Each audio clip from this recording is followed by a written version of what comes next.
Maka di sini juga pelajaran buat kita semua agar ilmu yang kita miliki itu selalu kita perhatikan adab-adab keseharian dan juga sunnah-sunnah Nabi Muhammad Sallallahu Alaihi Wasallam. Artinya ilmu ini kita jadikan sarana untuk bisa berbuat itu. Adab masuk rumah, keluar rumah, baca doa. Adab di dalam rumah bersama istri dan juga anak-anak. Adab bermuamalah dengan manusia. Adab masuk masjid, keluar masjid. Ya, kemudian adab makan, adab minum, adab qada'ul hajah, buang hajat. Ya. Dan yang lain-lainnya. Maka dia pelajari kemudian dia amalkan. Begitu juga sunnah-sunnah Nabi Muhammad Sallallahu Alaihi Wasallam.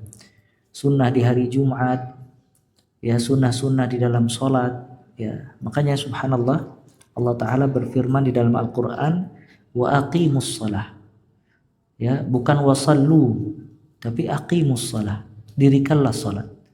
Kata Ibnu Sa'di rahimahullah, kenapa Allah mengatakan dengan kalimat aqimus shalah? Kata beliau, iqamatus shalah, mendirikan sholat itu adalah secara sempurna. Nah, kapan dikatakan salat seseorang itu sempurna? Apabila dia memperhatikan semua hal yang berkaitan dari salat, baik syaratnya, rukunnya, wajibnya, dan sunnah-sunnahnya. Ya, maka salat dia menjadi sempurna. Dan begitu juga dari wudu. Jangan kita bilang wudu ini hukumnya sunnah. Iya sunnah. Ya, cuman sunnah itu menyempurnakan amalan seseorang. Sunnah ketika baca Al-Quran seperti tasawwuk, seseorang bersiwak membersihkan mulutnya sebelum baca Al-Quranul Karim, berwudu sebelum baca Al-Quran.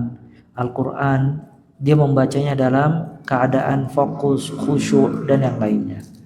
Ya, maka di sini anjuran orang yang menuntut ilmu syar'i dia jaga adab dan juga sunnah-sunnah. Ya, khususnya adab-adab yang berkaitan dengan keseharian dan juga sunnah-sunnah Nabi Muhammad Sallallahu Alaihi Wasallam. Maka apabila dia menjaga hal tersebut barokah. Kalau bukan orang yang menuntut ilmu syar'i yang mengamalkan adab dan sunnah tersebut, maka siapa yang ingin mengamalkan? Sedangkan orang-orang awam dia tidak tahu bagaimana adab dan sunnah-sunnah keseharian. Maka di sini pentingnya seseorang terbiasa menjaga adab dan juga sunnah-sunnah dalam kehidupan sehari-hari. Antum baca kitab Minhajul Muslim karya Syekh Abu Bakar Al-Jazairi rahimahullah. Di situ dijelaskan tentang adab-adab dan sunnah-sunnah keseharian. Kita pelajari kemudian kita amalkan dengan baik. Ya, adab makan, adab minum, dan yang lain-lainnya. Ya, itu dipelajari dan juga diamalkan. Itu yang paling banyak mendatangkan keberkahan dalam kehidupan seseorang. Ya, jadi jangan sampai nasallallahu alaihi ya kita orang yang berilmu namun kita meninggalkan adab-adab dan sunnah-sunnah Nabi sallallahu alaihi wasallam. Maka tidak ada yang kita miliki kecuali casingnya aja. Adapun hakikat dari ilmu dan manfaatnya sedikit kita ambil. Dan orang yang mengamalkan adab keseharian, sunnah-sunnah keseharian itu terlihat di dalam kehidupan sehari-hari. Kalau orang ini terbiasa mempraktekkan adab dan sunnah-sunnah Nabi Sallallahu Alaihi Wasallam, ya terlihat, ya dalam kehidupan sehari-harinya. Maka kita memohon kepada Allah Azza wa Jalla agar Allah mengkaruniai kepada kita taufik bisa mengamalkan sunnah-sunnah Nabi Muhammad Sallallahu Alaihi Wasallam. Ya, saya lihat sahabat Nabi Sallallahu Alaihi Wasallam sampai salah seorang salaf berkata, kalau bisa engkau tidak menyisir rambutmu kecuali di atas sunnah maka kerjakanlah. Artinya kalau semisalnya memang ada ajaran dalam menyisir sesuai sunnah maka kita sisir rambut kita sesuai dengan sunnah Nabi Sallallahu Alaihi Wasallam. Dikatakan Abdullah bin Umar radhiyallahu taala anhuma, beliau pernah jalan di satu jalan, maka beliau merubah gerakan jalannya, kadangkala duduk di bawah pohon sementara terus jalan kembali. Orang-orang bertanya, wahai Abdullah bin Umar, apa yang kau lakukan? Maksudnya kenapa engkau berbuat ini? Kata dia, aku melihat Nabi Shallallahu Alaihi Wasallam ketika lewat sini seperti ini. Beliau jalannya seperti ini, sempat istirahat di bawah pohon, kemudian jalan kembali dan seterusnya. Walaupun para ulama menjelaskan apakah itu perlu dilakukan dan termasuk sunnah atau tidak. Cuma di sini yang ingin kita garis bawahi, bagaimana ya iqtida. Para sahabat benar-benar mengikuti petunjuk Nabi Muhammad Sallallahu Alaihi Wasallam. Ya. Kemudian juga salah seorang sahabat ketika datang ke masjid, dia baru nyampe pintu.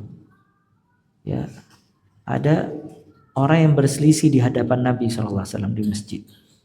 Maka Nabi menegur orang tersebut dengan berkata, "Ijlis, duduk." Sahabat itu baru masuk pintu, mendengar Nabi Sallallahu Alaihi Wasallam mengatakan ijlis, dia langsung duduk di pintu, nggak jalan. Dilihat oleh Nabi Sallallahu Alaihi Wasallam. Kata Nabi Sallallahu Alaihi Wasallam, kenapa engkau duduk di pintu? Kata sahabat tadi, aku tadi pas pengen masuk mendengar kamu mengatakan ijlis, maka aku langsung duduk. Ya, aku langsung duduk. Ya, ini kuatnya mereka di dalam memegang sunnah Nabi Muhammad SAW. Makanya Abdullah bin Umar radhiyallahu taala anhuma, dia sedih sekali. Dia ternyata mengetahui kalau sunnah jenazah itu hanya menyolatkan, tidak mengantarkan jenazah hingga ke kuburan. Sedangkan hadisnya menunjukkan orang yang sholat dan juga mengantarkan ke kuburan mendapat berapa? 2 qirat. 1 qiratnya sebesar gunung Uhud, ya. Subhanallah, antum lihat gunung Uhud itu besar loh. Ya, kadang kalau lihat gunung Uhud kita ingat hadis ini. 2 qirat mendapatkan pahala sebesar 2 gunung ini. Ya, makanya orang yang di Masjidil Haram dan juga Masjid Nabawi, ya, yang hampir 5 waktu mesti ada sholat jenazah, dia mendapatkan ganjaran yang besar. Tapi di Indonesia ini jenazah terhitungnya sedikit. Ya, jenazahnya banyak, tapi yang nyolatin sama yang nguburin nggak banyak. Ya. Nah, Ibnu Umar nggak salah, Ibnu Umar atau Ibnu Abbas, ana lupa, radhiyallahu taala anhum ajma'in. Dia bilang cuma 1 qirat. Akhirnya dibawakan hadis ini bahwasanya orang yang sholat, ya, dan juga mengantarkan mendapatkan 2 qirat. Maka sahabat itu sedih dan mengatakan fatatna qararit. Saya telah kehilangan banyak qirat, karena dia tidak mengetahui keutamaan hadis ini.